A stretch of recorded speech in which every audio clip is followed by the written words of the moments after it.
future of the New World Order as we know it, and it can be demonstrated today across the globe.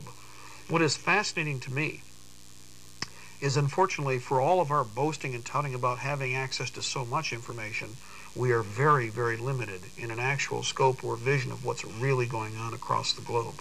Europeans complain about that constantly, but then again, they also complain about our paranoid form of government. Well, I'll keep our paranoid form of government any day, if that's what you wish to call it, knowing full well that we haven't quite had an Adolf Hitler or a Stalin yet. But don't worry, the other side's trying desperately to generate that situation. It's our job, not by reacting, but by responding, to make sure that, first of all, we identify the threats, that we follow up with information, that we educate, and that we go right to the heart of the issue. Now, the camel's nose is usually the analogy that's used, and it is very appropriate. We are now looking at legislation that matches the activities and the training exercises that we have on film. Propositions such as H.R. 666, what an appropriate number, call for changing and altering the search and seizure laws of America. People 3 years ago who saw American Peril said, "I'll never see that in my lifetime," are now holding their breath and will not look you in the eye because, well, they're still alive and kicking, and now the rest of the agenda is being demonstrated. Now, is this something new? Did it just come off from under the rock, and did all of a sudden the other side just discover these ideas? No, these are part of a long-term plan, and no matter how you try to argue it, contrary to popular belief, even though the American people are conditioned to think only 3 months back and not to look forward if at all possible, the opposition has trained their minions, their cadre, to do just the reverse. They look generationally towards an objective. We must relearn that policy. We must understand that we are not just fighting for today, for an individual single goal and profit, but we are looking for true freedom in America. We are looking for freedom not only for the United States, but we are a beacon of liberty. We're a torch, a light for the rest of the globe. To our north in Canada right now, ladies and gentlemen, something that, again, most people said was not possible, the Canadian government has passed sweeping gun bans, threatening house-to-house search and seizure, just as you saw in this tape a moment ago, in which the weapons will be taken from the Canadian people. The mistake that was made by Canada over 200 years ago is that when the American patriots showed up to try and help liberate them and to get them involved in this revolution against the king, instead of joining the ranks and liberating themselves, they fled into the fortresses of the king and were forever, of course, attached by chain and ball to the monarchy and the New World Order crowd. Now, of course, as they can see, while they've been, shall we say, paid a little bit with bribes and stipends in different ways to mimic what they could see to the south in America, the mask in Canada is disappearing. It is coming off, and the true nature of the New World Order and what it's all about is being demonstrated.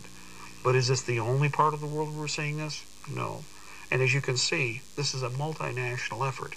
In Australia, New Zealand, and in England, many people who have seen American Peril and a call to arms have written us letters and stated that they cried. Why? Because while certainly they know that their nation is in bad shape, they understand fully that they at least had some place they perhaps could run to, known as the United States. This situation is now changed, and of course they can see that we're all in the same sandbox together, and unfortunately the kitty litter, as the New World Order looks at our Constitution, has been well used. In fact, they feel that it's either good for a fire starter or toilet paper, nothing more. On the other hand, of course, there are many people out there who are desperately begging and pleading that you and I do what needs to be done. Stand up. Stand as Americans, stand as free sovereigns, not as citizens, but as sovereigns. Free men and women, independent and capable of making decisions. That's why that man you saw is beating on the door, and he's not asking for permission to come in. He's simply going through the motions so that the men with the AK-47s, the AK-74s, the SIG assault rifles, the G3s, the FNFALs, so that they can come in right behind him. And again, we have virtually hours of the footage of these particular training exercises, and they are not pretty at all, ladies and gentlemen. For yes, don't worry, there is equity in the New World Order. Tyranny is very, very equitable. There is no difference between a concentration camp, well, and the New World Order's labor camps. There's no difference between they will treat men, women, or children.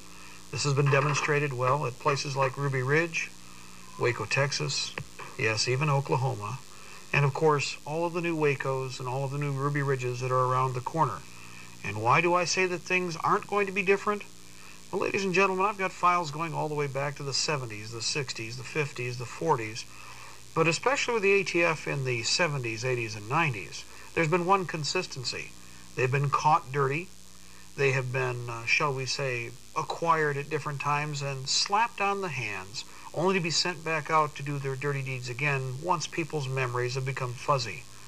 Is it anything new that the New World Order should be involved in this way? This is part of their long-term agenda to get the job done.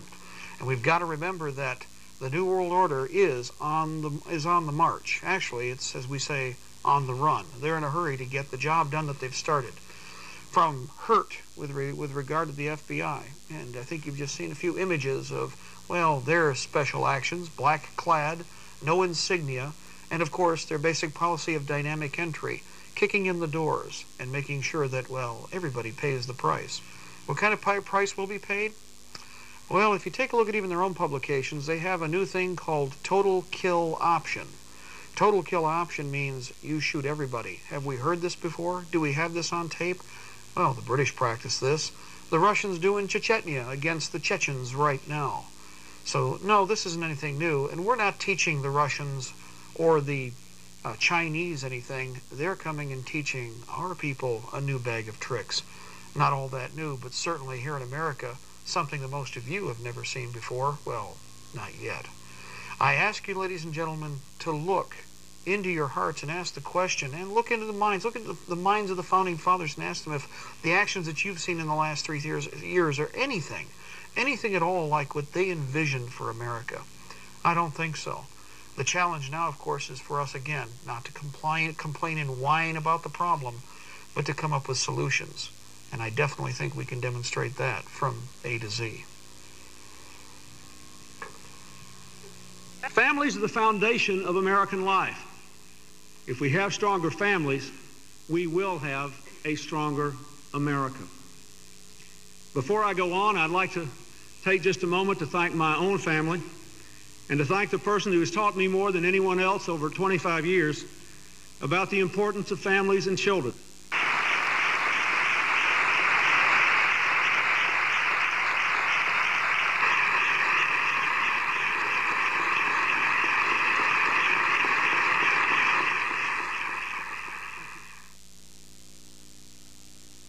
Of course, family values. Yes, the Clintonistas are notorious for that, aren't they?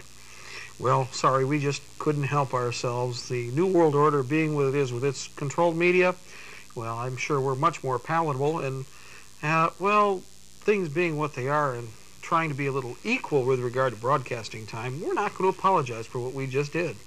Make no mistake about it. But, ladies and gentlemen, understand the press, and what you have been seeing, of course, in the last many months since Oklahoma is very fascinating indeed. At this point in time, I would like to address that issue because we challenge all of you. Many of you are going to be involved in, as we said, local government, politics. You'll be involved, of course, in the upcoming elections, provided we have them. And, of course, not only that, but many other activities with regard to the militia. Listen to my words and listen carefully. Don't let them in. And if you are going to let the press in, well, I suggest a couple of basic procedures we work with. Number one, any activity that's going to be involving outside information sources should always be videotaped in its entirety by you. Now, the reason I'm going to bring this point up, it's very important so that you can demonstrate what they edited and butchered and what it is that actually happened. And this is an excellent opportunity for you to demonstrate the actions of the New World Order in motion. During the Oklahoma City bombing fiasco and just afterwards, ladies and gentlemen, there were things the likes of which you didn't see nationally because they were regionally controlled pieces, but they were very fascinating indeed. And again, to help curb this, well, always videotape the camera crew videotaping the interview. In this way, you'll find out just exactly who's who in the Zoom, what's going on. Let me give you the best example. Many people complimented us on our Sam Donaldson interview, which took place only a short time after the Oklahoma bombing. Everybody assumed it was live. It was not. And in fact, over 50 minutes worth of footage was actually taken, and when they were done, what you saw was the best they could butcher out of all of the taping that took place. Now, I'd like to make this point. Many things are tied into the whole agenda for the New World Order in America, and one of them has to do with the Conference of the States. Now, we beat it. You can pat yourselves on the back there.